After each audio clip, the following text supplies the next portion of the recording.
Good afternoon, everyone. Welcome to another episode of Spilling Tea. I'm your host, Tiffany Daniels, and yes, obviously, happy Friday, everyone. And you know what that means. We are back to our Down the Rabbit Hole series, and today we are continuing on further into the determination on serious professional misconduct that was conducted back in 2010. It is the same council that stripped Dr. Andrew Wakefield's licensure to be able to practice medicine within the UK.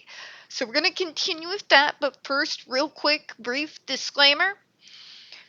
For every little thing that we are covering in regards to the Down the Rabbit Hole series, in regards to the re-emergence into what we know today as the current anti-vax movement, all my sources you're going to find linked right up there in the description box.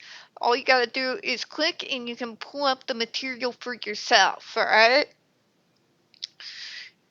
Brief trigger warnings.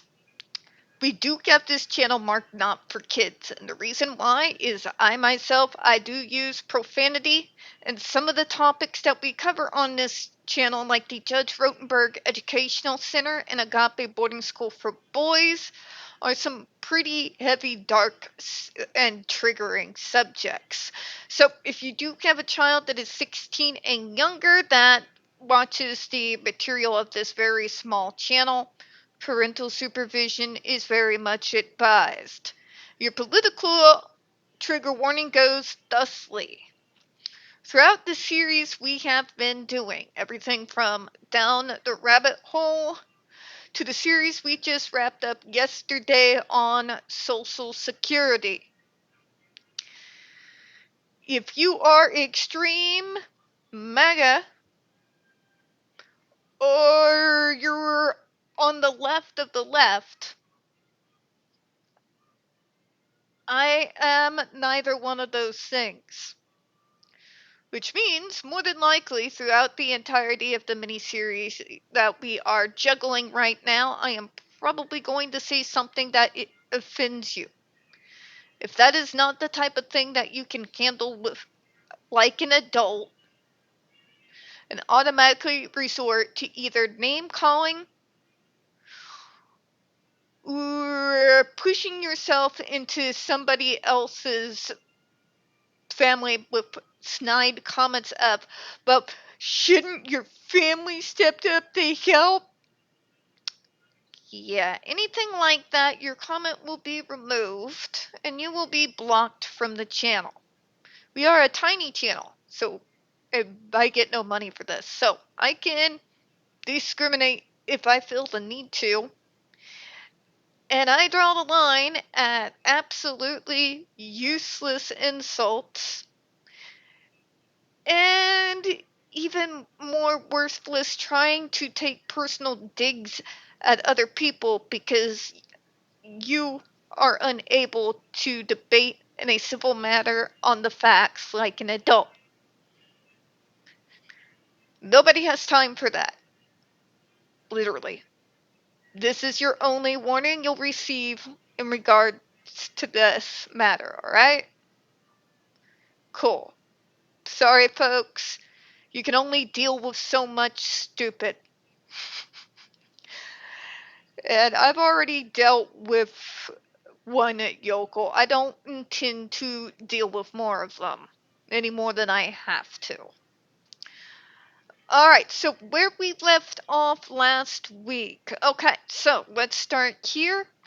However, given the importance of an ethics committee's reliance on the probity of an applicant, the panel determined that this was a failure by Dr. Wakefield and his actions amounted to serious professional misconduct. In other words, let me put it plain for you folks.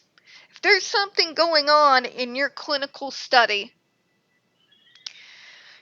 whether it has something to do with a question that was asked or not, if it has anything to do with the clinical study in regards to medicine, you report it. You report everything. You report things that may not even matter in the grand scheme of things. Because you have to, especially in regards to medical care. You want to talk about some of the most sue happy individuals. Yeah, medical lawsuits happen all the time. Most hospitals and places like that would prefer to avoid that. Best way to do that is anything that looks like it could even possibly have the chance of breaching ethics must be addressed to the ethics committee. Point blank, bye bye, see you later.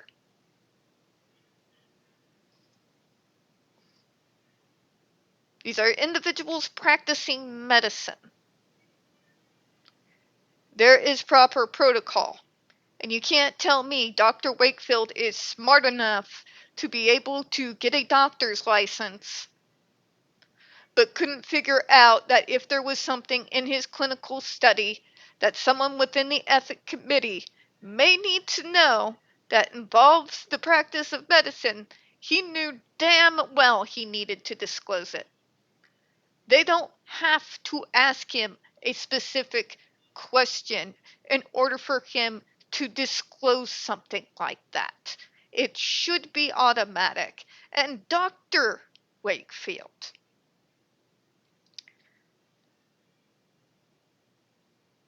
I'm autistic, okay?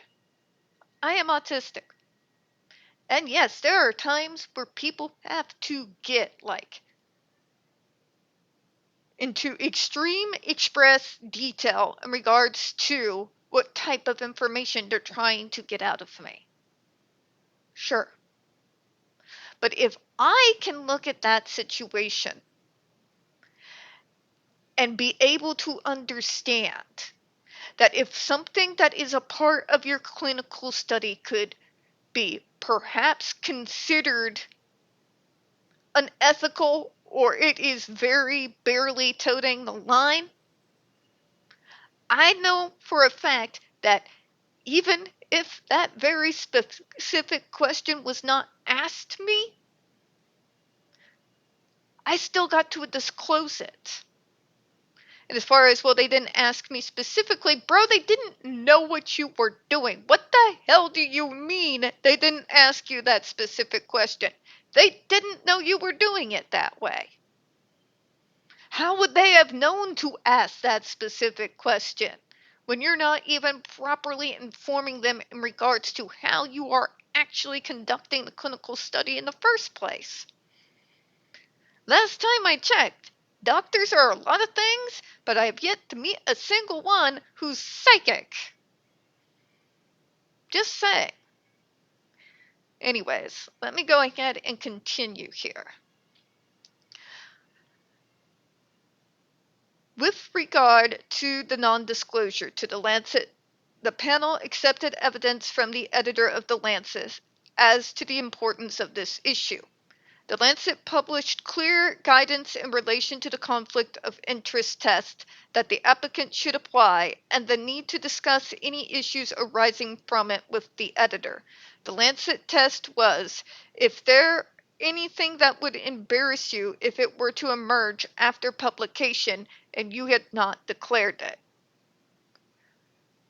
I mean, I'm autistic, that's pretty damn specific. I would know what they were asking for if I was conducting a clinical study and this question was asked. It's pretty damn simple. Dr. Wakefield chose not to declare or discuss any conflict of interest with the editor. Even conflicts of interest, they have to be discussed. It doesn't matter if they didn't ask specifically about that one because they didn't know about it, Dr. Wakefield. That is the whole reason behind disclosure. For example, take the whole, what we call full disclosure.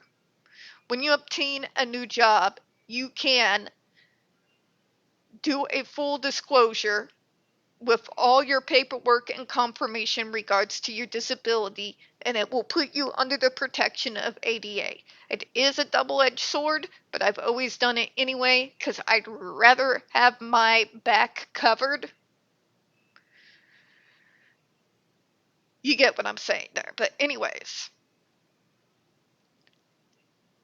if I didn't tell my new place of employment, if I did not give full disclosure in regards to my disability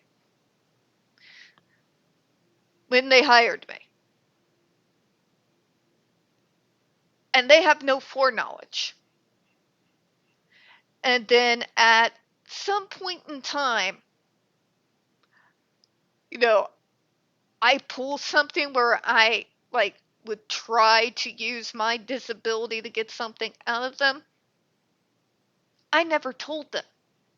I never did the full disclosure plus paperwork.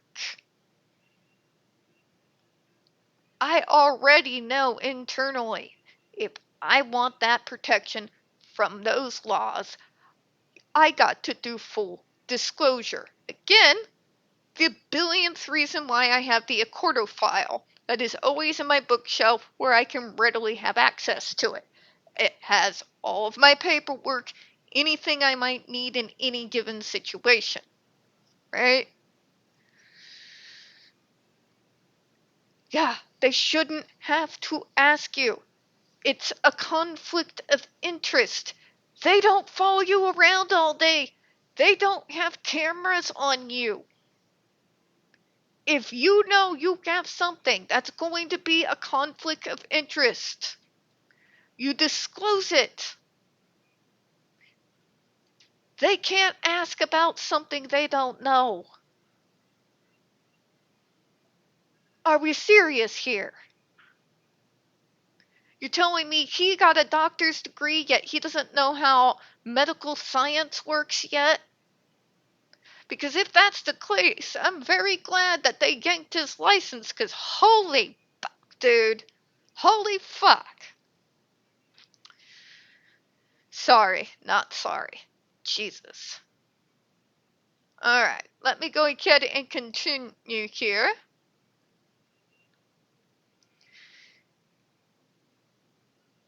Dr. Wakefield chose not to declare or discuss any conflict of interest with the editor. He stated that he was able to reconcile his position, was not embarrassed by it, and was quite proud of the position he had taken on the behalf of the Lancet children. My God, it's like listening to Dr. Israel or his sycophant. Somebody send help. Dr. Wakefield was insistent that his involvement with the new patent had not given rise to any prior need to disclose. Dude, you are doing a clinical study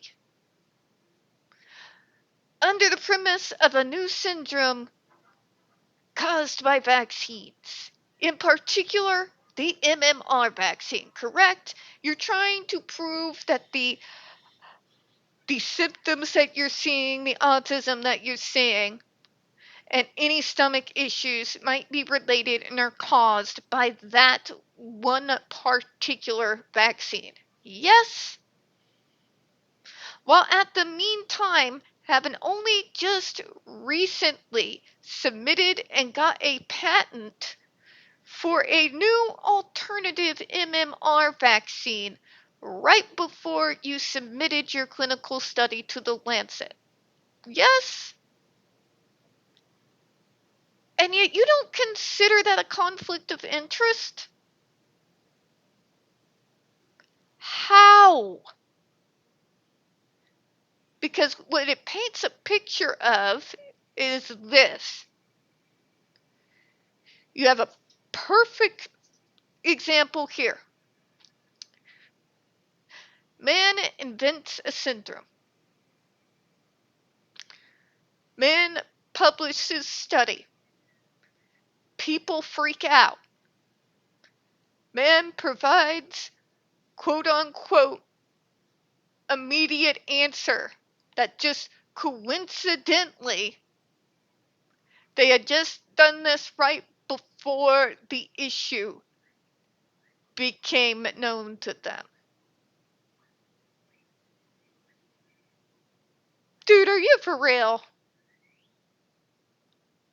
Because that tells me you had monetary incentive to not look kindly on the MMR vaccine.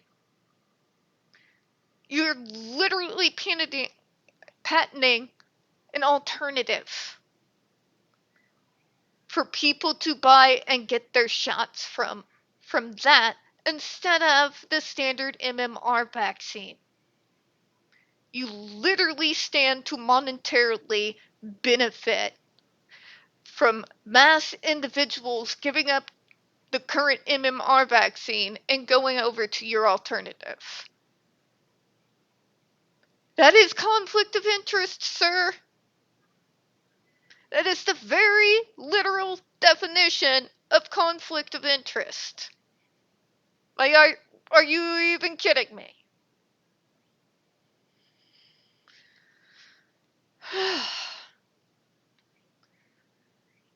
Good God. Let me go ahead and continue here.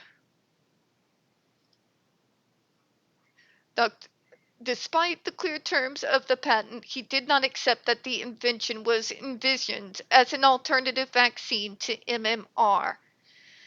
Then why the hell is it just so convenient that you submitted for that patent a mere 2 months before you launched this particular clinical study? Now, if you want me to believe that you are just simply that absent-minded, that you conveniently forgot that you had this other vaccine, however you're trying to sell it, even if that was the case, as soon as it came to your mind, you should have disclosed it for the exact reasons that I said. What it looks like is man creates a brand new syndrome, not based off of science or any form of testing, but just straight out of his ass. Man then submits for a patent for a vaccine they've developed. 2 months later, man starts a clinical study about New-Said syndrome and whether or not it was caused by the standard popular current MMR vaccine. A, I don't believe you. B, even if I did believe you, you, doctor, should be smart enough to realize that looks and reported it immediately as soon as it came to your mind for that specific reason. Even if you intended it or not, that doesn't matter. You let people know anyways. Seriously?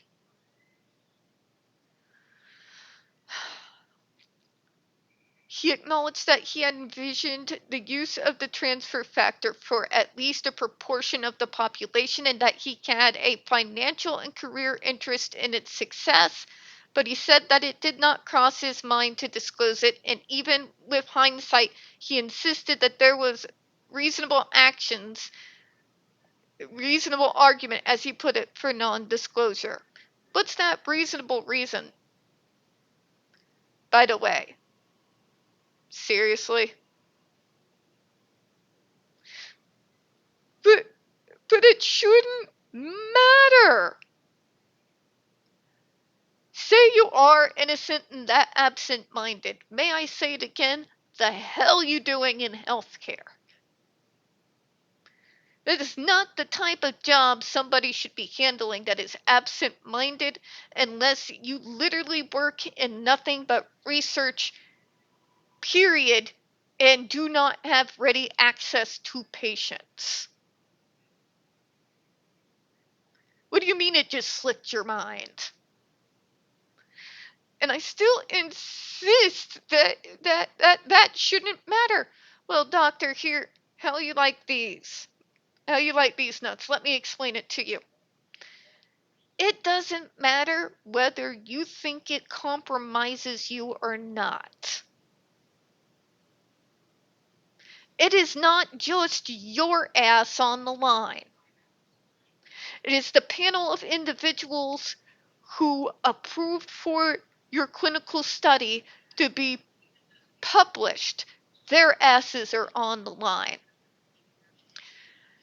The hospital and that hospital's reputation, which means everybody that works there, whether they were involved with your study or not, the name of the hospital and its influence alone, their asses are on the line.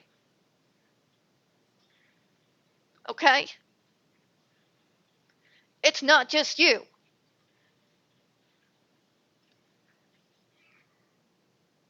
You are playing fast and loose with their futures